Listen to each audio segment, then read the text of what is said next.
Good evening, everyone, and welcome back to the Suburban Rifleman. I have been back in the United States for more than a month at this point, and I still have a ton of video footage from South Africa, all of which needs to be edited together into comprehensive and coherent videos.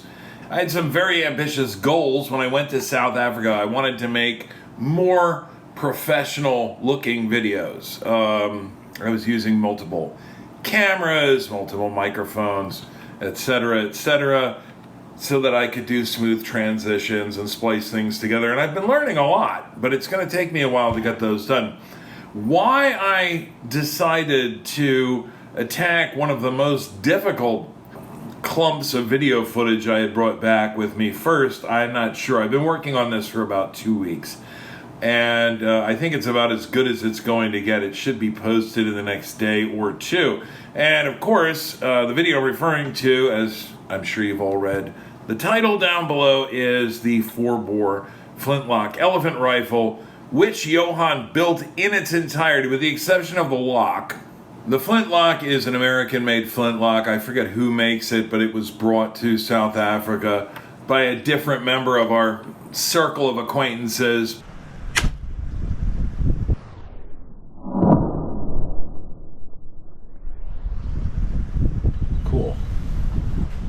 But everything else on this rifle, and I wish I was holding it here so you could see it, which is why I want to keep the talking to a minimum so we can go right into the video of us shooting the rifle. The entire rest of the rifle was built by my good friend Johan. I mean, he turned the barrel, he bored the barrel, he rifled the barrel, he made the stock, he inlet the stock, he finished the stock. All of the other small little parts. The rifle is not actually complete. You will probably notice as you see us shooting it, it is missing a trigger guard, which I will talk about a little bit in just a minute. So as I've probably already stated, but I'm not sure because I'm kind of filming this out of order, the rifle is still sort of a work in progress. It's functional at the moment, but there's some finished work that needs to be done. And I just wanted to show you, this is an original trigger guard. You can see the pineapple finial on there and some of the engraving and such. This is an original trigger guard off of a 12-bore rifle.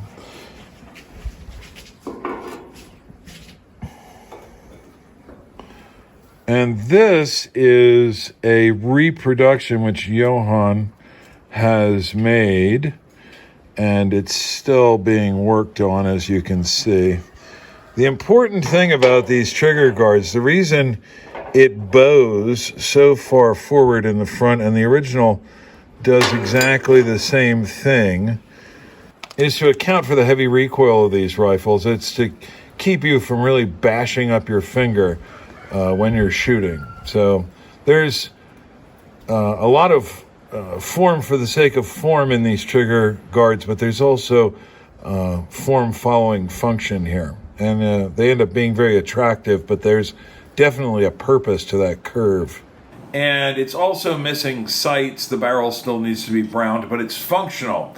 And about 2 days or 3 days, 4 days before I left South Africa, one of my last evenings in South Africa, Johan came to me and said, "Have you ever fired a 4-bore Flintlock elephant rifle?" And of course I said no. And he said, "Well, as of tomorrow you will have." And I said, "Great, let's do it." And I got a lot of great footage. What follows is a little bit disjointed. We ran into a lot of problems that day. There was a lot of wind. My microphone tripods, my camera tripods were blowing over. I did a whole big talking segment holding the rifle, talking about the design of the rifle, the bouillon bout, the baboon thigh style buttstock, and all of that. And I ended up with a bunch of corrupted files and everything. But I did end up with a lot of good videos. So what you're going to see going forward is, first of all, we had to cast bullets. There weren't any bullets.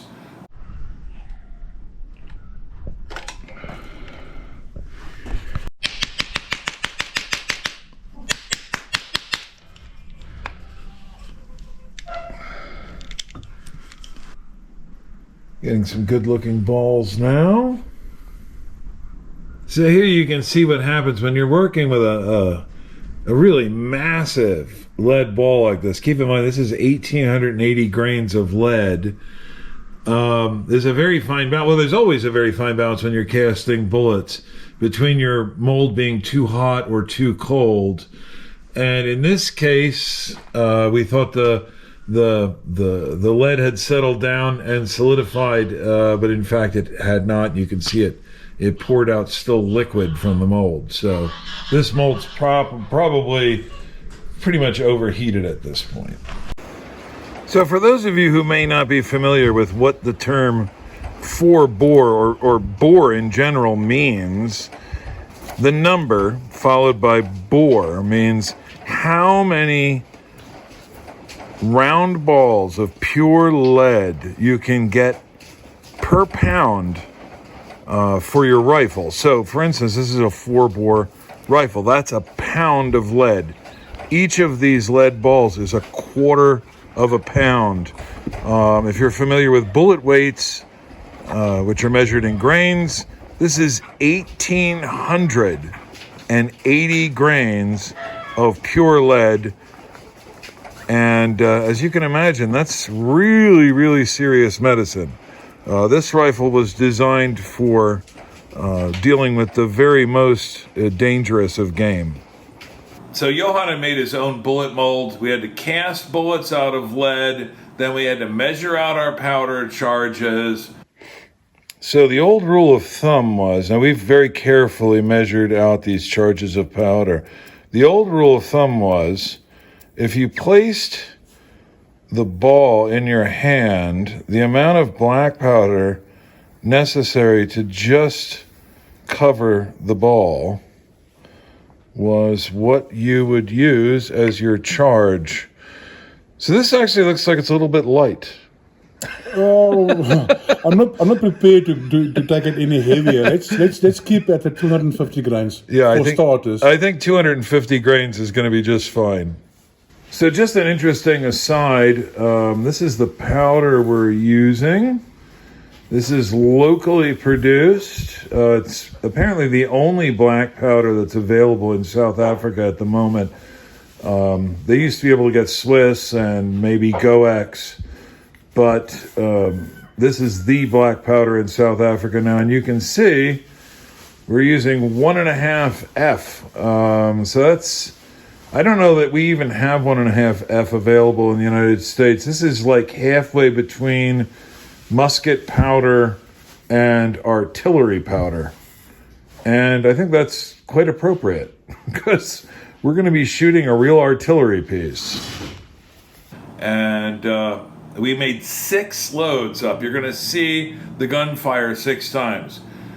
Johann fired the rifle once. So that's what it looks like. Now it's time to ram it down, I reckon. Fire when ready, Gridley.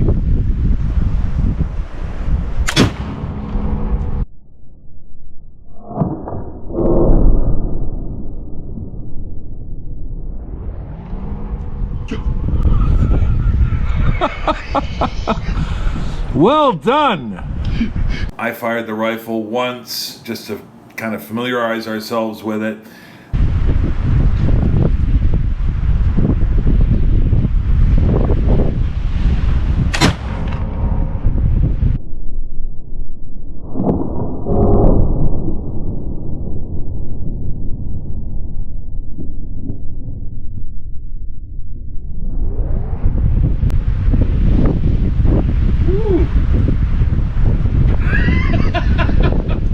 I thought I had it tied in against my shoulder, but I didn't.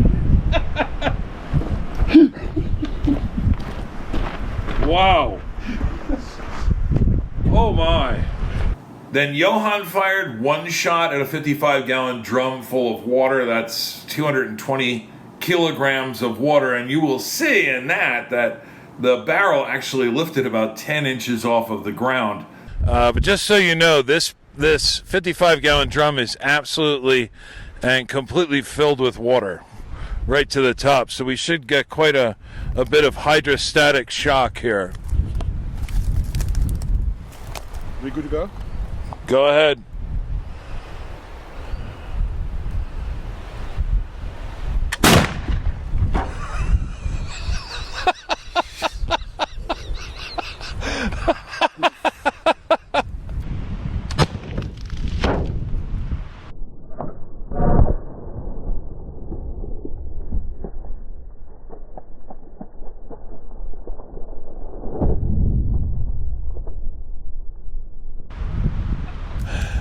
Well, it completely turned it over. Not quite the explosion I was hoping for, but my gosh. I mean, that's got to be how many hundreds of pounds of, how many? Didn't we work it out like 9,000 foot-pounds or something like this? Yeah, we worked out about 9,000 foot-pounds of energy.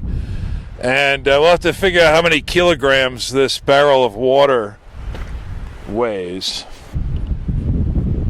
Just look at that hole. That is, and I mean, it knocked over this can like it didn't weigh anything. And right out the other side, that's a soft lead. Well, actually, did it go right out the other side? It Or will be in the container. We'll find it. I guess it didn't go out. No, it couldn't. But it really, that's just unbelievable. It's a waste of a 55-gallon drum, but No, we'll cut it off for an animal feeder in any case. yeah. Yeah, I thought maybe this can would just blow wide open. Yeah, But I guess not. still, you have to have more than 8,000 foot-pounds of energy at the minimum, because there the data I looked up was that was 9,000 plus. And I don't know what a tank full of water weighs, but 220 kgs. 220 kilograms, so 440 pounds. Yeah, that's really something. Unbelievable. We figure the rifle with the 250 grain black powder load and 1880 grain bullet that we had in there was probably producing something like 8,000 foot-pounds of muzzle energy, and it flipped the barrel over like nobody's business. I took another shot at the barrel then. Johan shot the barrel the first time. I'm going to take this shot, and it's only got about a third of a barrel of water in there, so I'm going to aim low. Let's see how it goes. You can go. All right, here we go. This is my second shot. In tight to the shoulder.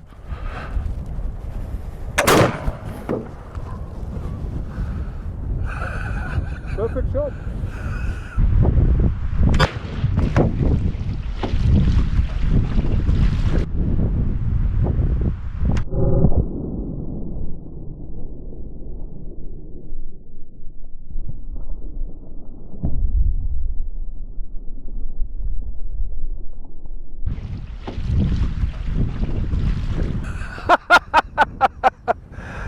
Oh my gosh, what a trip. With the drum in the bottom Once again, another perfect through and through shot. You can see it there. A full 1-inch hole just ripped right through that steel and right on the other side. It would be something to find those balls, but they're far downrange somewhere. But yes, they're gone. what a trip. And then we each took a shot at a steel baboon target. Baboon target at 50 yards with the 4-bore. Okay, Johan, you may fire when ready.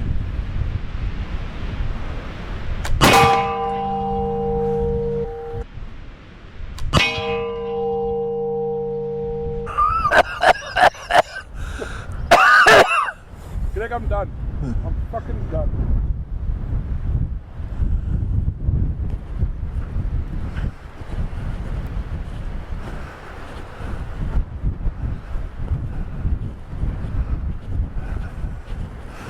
You spined him. Fucking spined him. He's dead in his tracks. Now I've got the fucking shivers. this fucking final shot was the last of this shit. I'm fucking done. Let's just get your last. Let's just get your last shot, then we're done. We fired 6 shots and I clean the rifle and fucking put it away.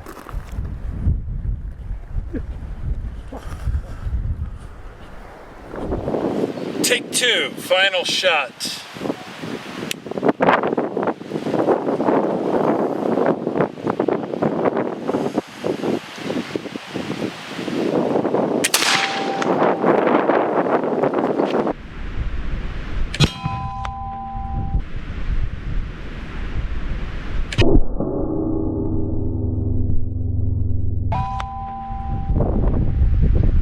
What?